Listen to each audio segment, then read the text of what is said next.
예수님이 죽으셨습니다. 근데 그 죽음에는 여러 역사가 있었죠. 예수님을 팔아버린 가룟 유다가 있고요. 예수님을 십자가에 강도 바꿔서 못 박아 죽이라고 소리치던 바리새인들과 서기관들이 있었습니다. 또 한편은 예수님을 심판해서 나는 죄가 없다고 손을 씻으면서도 예수님을 처형하도록 했던 심판관인 본디오 빌라도가 있었습니다. 예수님은 죽으셔야 되는 길이었습니다. 하나님의 계획이었습니다. 그런데 예수님은 마땅히 죽임을 당하시고 죽어가시는 과정에서 이런 사람들의 역할이 따라왔습니다. 유다가 맡은 것도 어떤 계획이 있는 거고요. 또 본디오 빌라도가 부인의 말도 어기면서 예수님을 처형하도록 심판하는 것도 역할이었어요. 여기서 문득 우리가 생각할 부분이 있어요. 하나님, 내가 악한 역할은 하지 않기를 원합니다. 하나님이 하시는 과정 속에 어떤 사람은 악역을 담당하기도 하고 어떤 분은 선한 일을 감당하기도 합니다. 근데 내 의지도 아니게 자신도 모르게 하나님의 뜻에 거역하는 길에 우리는 달려가요. 그래서 그런 일을 하는 경우가 많아요. 오늘 부활절에 적어도 가룟 유다처럼 살고 싶은 사람은 없을 거고, 맞죠? 본디오 빌라 같은 사람이 되고 싶지 않을 거고, 또 정신없이 예수님을 죽여야 되겠다고 분노하며 소리를 높였던 유대인 종교 공의 지도자들처럼 살고 싶지는 않으실 거예요. 한번 다짐하고 들어갈 것은 부활절에 평생 하나님의 교회에 도움이 되는 사람, 유익되는 사람이 되게 해주세요. 이거를 결단하시면서 말씀에 들어가십시다. 이 예수님이 죽으셔야만 우리가 사는 거였습니다. 잔혹한 일이죠. 원래 사람은 죽음이 없는 존재예요. 그래서 죽음은 창세기 창조론에는 없어요. 그런데 아담이 하나님을 대적하며 뱀의 말에 빠집니다. 그리고부터 저주의 심판이 따라붙어서 사람에겐 죽음이 들어왔어요. 무서운 일이었어요. 죽음은 몰인정한 겁니다. 모든 것을 쓸어버리는 겁니다. 인류는 죽음을 제일 두려워했습니다. 근데 죽음을 해결하기 위해서 사람들은 많은 노력을 했어요. 수많은 노력을 다했어요. 그런데 인간의 방법으로는 이 죽음을 벗어날 길을 못 찾았습니다. 아무리 선한 일을 쌓아가도 죽음은 벗을 수가 없었고요. 제 아무리 세상 권력을 다 가져도 죽음을 빠져나갈 방법이 없었어요. 그래서 이거 구원이라는 이름인데요. 이 죽음을 이길 수 있는 길을 찾기 위해서 수많은 노력을 하고, 또 특히 믿음이 있는 유대인들은 율법을 붙들고 씨름했어요. 근데 율법으로 구원받는 게 아니라 정죄받는 일을 알게 됩니다. 바로 그걸 깨달은 사람이 바울 사도입니다. 바울은 충격을 받았죠. 그래서 율법으로 구원이 아니라 이건 초등학문이구나, 죄를 깨닫게 하는 길이 율법의 기능이구나, 즉 우리를 살리는 것은 예수님밖에 없다. 그래서 천하 만민의 이름 중에 구원받을 이름을 주신 적이 없구나, 오직 우리 구원은 예수 그리스도밖에 없구나, 이것을 깨닫고 바울은 미친 사람처럼 복음을 위해 살아버립니다. 오늘 사랑하신 가족 여러분, 우리는 죄인이기 때문에 죽을 수밖에 없는데 예수님이 죽으심으로 더 이상 죽음에 매이지 않습니다. 이걸 먼저 머리에 두셔야 됩니다. 예수님이 만약에 안 죽으시면 문제입니다. 왜냐하면 죄의 값은 사망이니까 죄의 값이 해결이 안 나는 것이죠. 마땅히 확실하게 죽으셔야 우리가 죄를 벗을 수 있습니다. 할렐루야. 그래서 예수님은 확실히 죽으셨습니다. 완전하게 죽으셔서 그 죽음을, 증거를 놓치지 않으려고 로마 군인들을 무장시켜서 예수님의 무덤을 지키게 했습니다. 근데 3일 동안 죽어 계시고 3일날 이른 새벽에 무덤이 열리고 예수님이 사라져 버렸어요. 그 사라짐의 모습을 오늘 우리는 성경의 기록을 통해서 만나게 되는데요. 그 첫 시간 예수님이 죽으신 그 대반전의 역사 속에 막달라 마리아가 있었습니다. 첫 번째 증인입니다. 무덤에 이른 아침에 갔는데 예수님 무덤이 열려 있고 예수님이 안 보여. 무덤이 비었어. 그래서 너무 놀라서, 너무 원통해서 누가 예수님의 시신을 훔쳐갔냐고 울부짖을 때 천사들이 나타나서 그에게 깨달음을 줬어요. 어찌하여 살아계신 자를 이 죽은 자 가운데서 찾느냐? 네가 찾는 예수는 살았다. 분명히 보았죠, 죽은 거를. 그리고 지켜냈죠. 그리고 그 무덤을 향해서 왔죠. 근데 예수님이 사라졌어요. 그러면 시신을 누가 도적질에 간 줄 알았는데 예수님이 살았다라는 거예요. 천사들 하여금 이 말씀을 전해 듣고 바로 막달라 마리아 앞에 예수님이 나타났었어요. 이게 첫 번째 증거의 모습이었습니다. 만약 예수님이 살아나지 못했다면 우리는 구원이 없어요. 이제 기독교는 구원의 핵심의 교율인데 만약 예수님이 살아나지 못했으면 우리의 예수 믿는 건 다 헛방이에요. 할렐루야. 그러므로 예수님이 살아나셨다는 뜻은 뭐냐면 죄를 해결했다는 뜻이에요. 우리는 죄에서 자유를 입었다는 거예요. 그래서 예수님 우리에게 외치시죠. 진리를 알지니 진리가 너희를 자유케 한다. 이렇게 막 돌아다니는 자유가 아닙니다. 영혼의 자유입니다. 세상에 더 이상 우리의 영혼은 매이지 않았다는 거예요. 이 자유를 우리 모두 기쁨으로 누리시기를 바랍니다. 그러니까 죄의 삭시 사망이었는데 이제 주님의 은사는 그래도 예수 주 안에서 영생이다. 완전히 대반전의 역사를 우리에게 선언하신 것이죠. 오늘 시간 여러분, 저나 여러분은 절대 죽음의 무덤에 영혼이 있지 않는 사람들이에요. 부활할 사람이에요. 이 세상에 제일로 신바람 나는 사람이 누군지 알아요? 아무리 포를 쏘고 총을 쏘고 죽어도 다시 사는 사람. 그걸 전쟁에서 뭐라고 그래요? 불사조. 알아요? 절대 안 죽어. 죽었는지 알았더니 또 살아나. 누가 진리겠어? 쏜 사람이 진리잖아. 근데 옆에 있는 분이 그분이야. 절대 안 죽어. 무서운 사람이 옆에 있는 거야. 그 사람이 왜 안 죽냐면 우리는 약해. 죽을 수밖에 없어. 근데 누구 때문에? 예수 때문에 살아났다 이 말이에요. 그러므로 옆에 있는 분은 부활할 사람이야. 잘 봐요. 부활할 사람이라고. 무서운 사람이 옆에 있는 거야.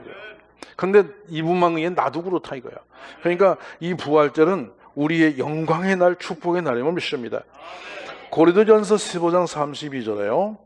만일 부활이 없으면 먹고 마시고 그냥 진탕 먹고 마시고 죽어버리자 그래요. 바울이.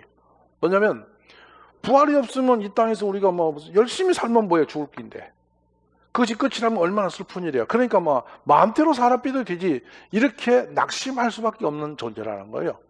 그래서 성경을 여러분 한번 읽어보세요. 내가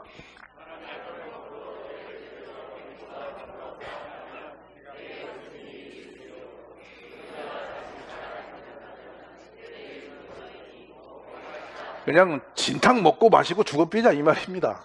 근데 우리가 그럴 수 없는 것은 다시 부활이 있기 때문이야. 잘 사셔야 돼. 다시 부활하실 날이 있어요. 아멘이십니다.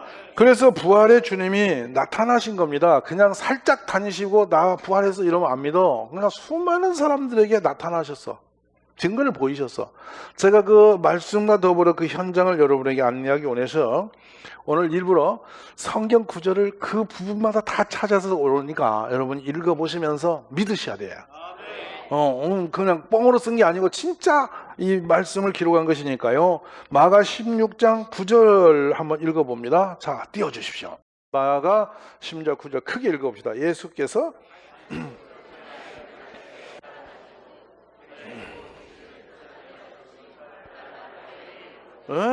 전에 7 귀신 들어서 아주 그냥 망가진 여자 이름이 막달라 마리아예요. 근데 이 여자에게 처음 나타나서 보이시다는 거야. 왜 보였냐면 이 여인이 제일 먼저 찾아간 거예요. 예수님 무덤에. 왜 그랬을까? 나중에 처음 가서 막달라 마리아 만나거든. 왜 그랬어요? 물어보세요.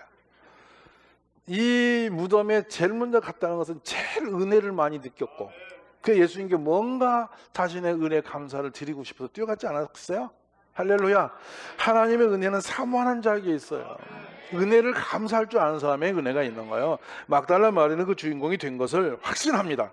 자, 그래서 이 본문에 14절, 15절, 16절 한번 읽어보세요. 이 말을 하고 뒤로 돌이켜 예수께서 서 계신 것을 보았으나 예수이신 줄을 알지 못했다. 자, 16절, 15절부터 읽습니다. 예수께서 이르시되 여자여 어찌하여 울며 누구를 찾느냐 하시니 마리아는 그가 동산직인 줄 알고 이르되 주여 당신이 옮겼거든 어디 두었는지 내게 이루소서 그리하면 내가 가져가리다. 자, 16절 읽습니다. 예수께서 마리아야.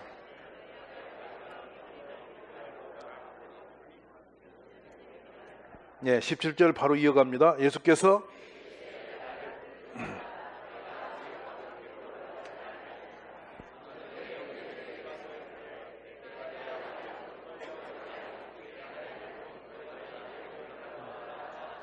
아멘. 그래 이제 18절을 크게 읽어봅니다. 막달라 마리아가 가서 제자들에게 내가 주를 보았다고. 자, 이렇게 했을 때 믿었을까 안 믿었을까요? 그렇게 믿었으면 우리가 여기 있지도 않아요. 우리도 이 말씀 보고도 잘 안 믿어. 내가 직접 만나봐야 되겠대. 내가 지금 확인해 봐야 되겠대. 그랬던 제자가 있었어요. 도마. 하도 말한 대로 도마 위에 올린 사람이라고 잊어버리기 말하고 이름도 도마야. 알아들어요? 그냥 또 그렇다고 진짜 도마인 줄 아시는 건데, 도마라는 사람이 믿음을 좀처럼 안 갖는 거예요. 근데 나중에 예수님이 이 창작 못작을 직접 만지라니까 만져보고 그런 거다 이렇게 하는 거예요. 그러니까 안 보고 믿는 자가 더 복이 있다. 이리 하신단 말이에요. 여러분 안 보고 믿으니까 더 복이 있는 거예요. 지금 예수님 오셔서 꼭 내가 이게 창 찔린 자리 못자국 손 내밀어야만 믿어요? 그럴 수 없다 이거예요. 옆에 물어봐. 그렇게 멍청합니까? 그럴 수 없다 이거야. 우리는 그냥 듣고 믿는 거에 복이 있어요. 할렐루야. 그렇다고 여러분 뻥이 아니에요. 역사를 얘기하는 거예요. 그 다음에 누구한테 나타나시냐면 지금 막달라 마리아 무덤 곁에 만나셨고, 또 이번에는 무덤에서 약간 떨어진 곳에서 만나는데 막달라 마리아, 골로비스의 아내, 또 다른 마리아. 마리아가 여러 사람이었어요. 이게 유대인 중에서 제일 여성으로 이름이 좋은 이름이 마리아. 잊지 마세요. 마리아. 말하니까 마리아. 알았습니까? 그래 굉장히 중요한 얘기예요. 마리아가 많아. 우리 한국에는 누가 많아요? 순이가 많지. 맞아요 안 맞아요? 옛날에는 맨날 순이었어. 여기 순이 많아. 우리 동네도. 그러니까 전부 다 이렇게 다 순이 분이 이런 거 있잖아요. 이게 조선시대 이름이었어요. 근데 여기 보면 마리아가 많아. 어쨌든 요한복음 20장 19절을 열어보시죠. 자, 읽어보실까요?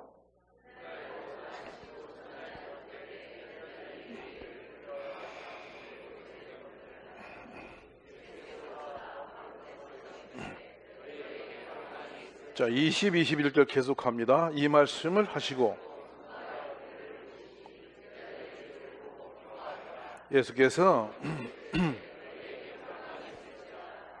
아버지께서 나를 보내신 같이 나도 너희를 보내느라.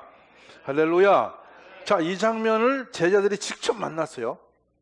근데 어떻게 만났냐면 문이 닫혀 있는데 예수님이 그 안으로 오셨단 말이에요. 문 안 열고. 이 뭐죠? 형태는 있어도 영적 영체로 오셨다. 그러니까 이제 썩을 육신이 아닌 영원히 부활하여 사시는 몸으로 우리 앞에 나타나시는 거예요. 할렐루야. 우리도 그렇게 될 걸 믿으셔야 돼요. 반드시 될 거예요. 자, 이것은 우리 주님이 우리를 앞서서 첫 열매다. 그러니까 처음에 열린 열매도 내년에 또 그 해가 지나면 그 열매가 또 열리잖아.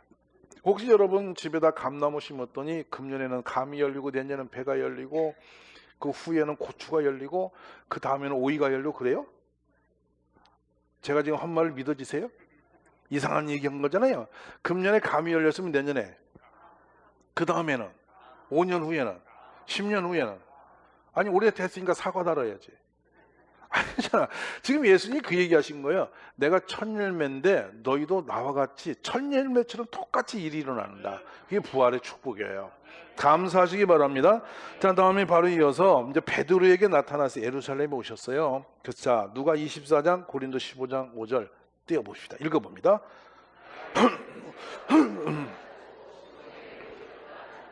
게바에게 보이시고 그의 12 제자에게도 보였다.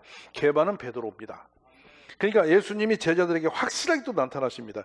이제 예루살렘의 다락방으로 오세요. 10제자가 보십니다. 도마가 없는 때 또 있을 때 모든 제자들 앞에 나타나세요.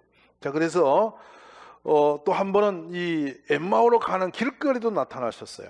예루살렘 근처 야고보, 또 예루살렘 근처 갈릴리 500명 앞에도 나타나세요. 성경은 고린도전서 15장 6절이에요. 한번 보시죠.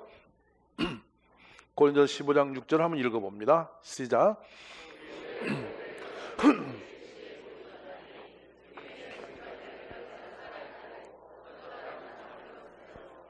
네, 그렇습니다.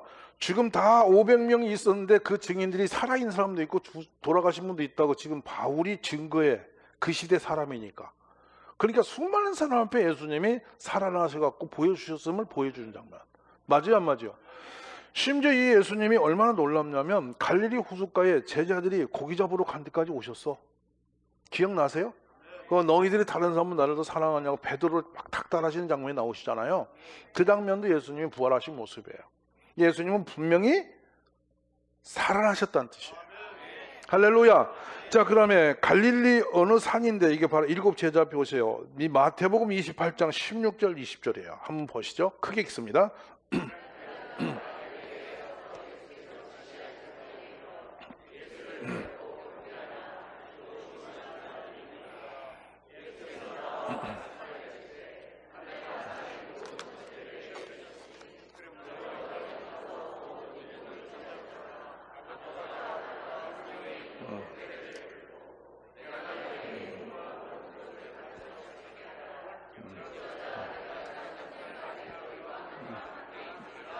감람산 사진 좀 여기는 띄워놓으십시오. 여기는 감람산 띄워놓으시고 이 감람산에서 예수님이 승천하세요.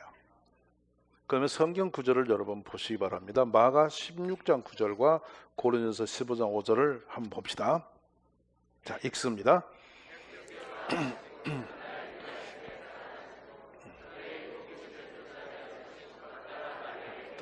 자, 이어서 사도행전 1장으로 갑니다. 그가 사도행전 1장 3절부터 4절로 갑니다. 그가 고난 받으신 후에 또한 그들에게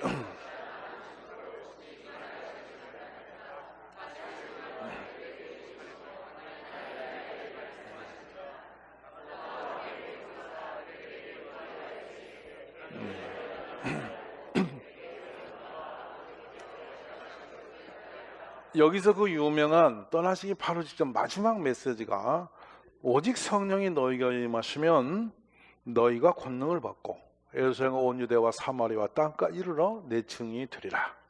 이 말씀 나기. 근데 여기 증인이라는 용어가 나오잖아요. 왜 증인이라는 용어를 쓰셨냐면 이렇게 예수님이 계속 보여주셨으므로 그들이 증인이죠. 맞아요? 이게 너희는 이 증인이 되었으니까 땅끝까지 가서 내가 살아난 것을 전해야 돼? 이 얘기를 하신 거예요. 아멘. 우리는 그 한 명의 증인이 된 거예요. 왜? 들음으로 이해했으니까. 그래서 우리도 사명은 땅까지 예수님을 전하는 데 있는 것이에요. 앞으로 그렇게 사시기를 주의 이름으로 축원합니다. 그러면서 확실하게 이 오순절날 이 베드로는 설교를 합니다. 이 은혜를 받고 성령을 받고 나서 예수님을 증거하는 설교를 하는데 무슨 설교를 하냐면 다른 이로서는 구원받을 수 없다. 천하 사람 중에 구원을 받을 만한 다른 이름을 우리에게 주신 적이 없다. 딱 예수님 한 분만이 구세주임을 선언하고 있습니다. 아멘. 그러면서 고린도전서 15장 13절에 가면 만약 죽은 자의 부활이 없으면 그리스도도 다시 살아나지 못하셨다. 예수께서 만일 다시 살아나지 못하셨으면 우리가 전파한 것도 헛것, 너희 믿음도 헛것이다. 우리가 하나님의 거짓 증인으로 발견되리니 우리가 하나님이 그리스도를 다시 살리셨다고 증언하였습니다. 만일 죽은 자가 다시 살아나는 일이 없으면 하나님이 그리스도를 다시 살리지 아니하였을 거다. 모두 우리가 살아날 것을 선언하신 장면이죠. 맞으시죠, 여러분? 자, 이 말씀을 확신하심 있기를 주의 이름으로 축원하십니다. 그래서 예수님 말씀합니다. 갈릴리 사람들아 어찌하여 서서 하늘을 쳐다보느냐. 너희 가운데서 하늘을 올려주신 이 예수는 하늘로 가심을 본 그대로 오시리라. 주님은 오실 날이 있단 말이에요. 지금 우리는 어떻게 사냐? 다시 오실 주님을 기다리며 사는 거예요. 오늘도 여러분이 세상에 정신 놓고 살지 마시고 주님 금방 오실 걸 기다리세요. 근데 이게 어떻게 있느냐면 증거가 먼저 있다는 거예요. 만약 제가 여쭤보죠. 해가 지면 뭐가 낍니까? 먼 지평선 끝에 뭐가 옵니까? 노을이라 합니다. 해가 뜰 때는, 동이 뜰 때는 여명이 밝아오듯이 저기서 빛이 오시죠. 맞으시면 아멘. 먹구름이 시커멓게 밀려오면 뭐가 와요? 비가 오죠. 근데 징조가 있다는 거예요. 주님이 오실 때가 지금인 걸 보시면 압니다. 왜냐? 첫 번째, 사람들이 독해져서 부모를 거역해요. 사랑이 식어지고 돈만 좋아해. 그리고 서로가 믿지를 않아. 불신을 해. 그리고 원수 맺으면 끝까지 원한을 안 풀어. 알아듣습니까? 배역하다는 거예요. 그냥 배신을 하고 다 등을 돌리면서 점점 막혀져서 짐승보다 더 약해져. 무서운 세상이 옵니다. 그 사람들이 비판적이야. 모든 걸 못마땅하다고 비판하고 불평하면서 사람들이 그렇게 살아. 그리고 사람들이 서로 죽이고 원수 맺고 도적질하고 몰인정스러워서 아주 매정스러워서 사람을 불쌍히 여김도 없이 막 가는 거예요. 이런 세대가 오는 거예요. 사회적 현상입니다. 또 하나 자연 현상이 있습니다. 여기저기 기근이 있어 굶어 죽어. 근데 한쪽에는 홍수가 나는 거야. 그러더니 지진이 일어나. 자연의 재앙이 막 들어와서 비가 올 때 눈이 오고 또 비가 올 때 메말라 갖고 한재가 심하고 그래서 전 지구촌이 뒤숭숭해져. 그때 전쟁이 일어납니다. 마지막 전쟁은 아마겟돈 전쟁입니다. 그 전쟁은 종교 전쟁입니다. 지금 여러분 유심히 보십시오. 세계 흐름을 보십시오. 정세가 순식간에 확 지금 바뀌고 있습니다. 예전에 우방이 적군이 되고 같이 힘을 냈던 사람들이 원한을 맺은 사람들이 되면서 막 변하고 있습니다. 지금 사람들의 인심이 50년, 30년 전보다 훨씬 더 독해져 있습니다. 맞습니까? 안 맞습니까? 몰인정스럽습니다. 예수님이 오실 때다. 그러면 어떻게 오시냐? 하늘에서 나팔 소리가 울립니다. 큰 음성이 들립니다. 근데 이 나팔 소리가 지구가 둥그런데 온 세상 사람이 다 동시에 듣는 나팔이 울려. 아멘. 근데 그때 주님이 호련히 구름 타고 오시는 걸 우리가 본다는 거야. 근데 그때 무덤이 열려서 먼저 돌아가신 분들이 들려 올라가 공중에서 예수님 만나. 그 다음에 이 땅에서 착하게 사는 사람, 믿음으로 하나님께 인친 자들이 들려 살아서 올라가 공중에서 만나. 아멘이죠. 그렇게 되고 이 지상에는 엄청난 대환란으로 쳐부시시고 그리고 천년왕국이 오신다. 이게 누가 뭔 소리 해도 나팔 소리 안 들었으면 가짜인 거야. 구름 타고 오시는 거 안 봤으면 가짜인 거야. 다 보게 된다고 그래서 다 보고. 그리고 옆집 아저씨가 올라간 거 보면 그때가 진짜야. 그러니까 여러분 조심해. 이 사람이 다 올라갈 수 있어. 근데 나는 못 갈 수 있어. 이걸 이해하시라고. 그래서 뭐라고 하시냐면 너희가 천사장이 호령 소리와 천사장의 소리와 하나님 나팔 소리로 친히 하늘로부터 강림하시리니 그리도 안에서 죽은 자들이 먼저 일어나고 그 후에 우리 살아남은 자들도 그들과 함께 구름 속으로 끌어올려 공중에서 주님을 영접하게 한다. 그리하여 우리가 항상 주와 함께 있게 된다. 말씀 아멘. 그날이 온다는 거죠. 그러니까 오늘 부활절에 우리가 그냥 막연하게 부활이라고 여러분 죽은 달걀 삶아먹고 돌아가지 말고 나도 부활이 있다. 이걸 믿으시라 이 말이지. 근데 고린도전서 15장 말씀을 한번 열어보세요. 여러분이 크게 읽으셔야 됩니다. 사망아 사망이 죄의 권능은 율법이라 우리 주 예수 그리스도 말미암아 우리에게 승리를 주신 하나님께 감사하노니 그러므로 견실하며 흔들리지 말고 항상 주의 일에 더욱 힘쓰는 자들이 되라. 이는 너희 소가 주 안에서 헛되지 않은 줄 알미라. 주님께 영광의 박수 주세요. 할렐루야. 그러니까 이제 여러분 이 신앙에서 헷갈리지 마세요. 우리는 부활이 있습니다. 오늘 이 말씀이 얼마나 우리에게 힘이 되는지 몰라요. 아무리 아파도 괜찮아. 죽어도 괜찮아. 무덤에 들어가도 괜찮아. 왜냐하면 때가 되면 올라가. 아멘이세요? 오늘 사실 믿어지시는 분. 옆에 사람 손 드는 거 보고 따라가지 말고 믿어지시는 분만 아멘 하세요. 우리 주님이 오늘 부활하신 걸 기념하는 날이죠. 교회의 최고의 잔치날은 오늘입니다. 그리고 또 하나 잔치, 성령이 오시는 날입니다. 지금부터 여러분은 춤을 추며 사십시오. 오늘부터 얼굴 펴고 지내세요. 아멘이세요? 이렇게 인사 좀 하세요. 얼굴 좀 펴세요. 우리는 부활이 있어요. 할렐루야. 이 부활의 영광이 우리 모두에게 크게 임하실 줄로 믿습니다.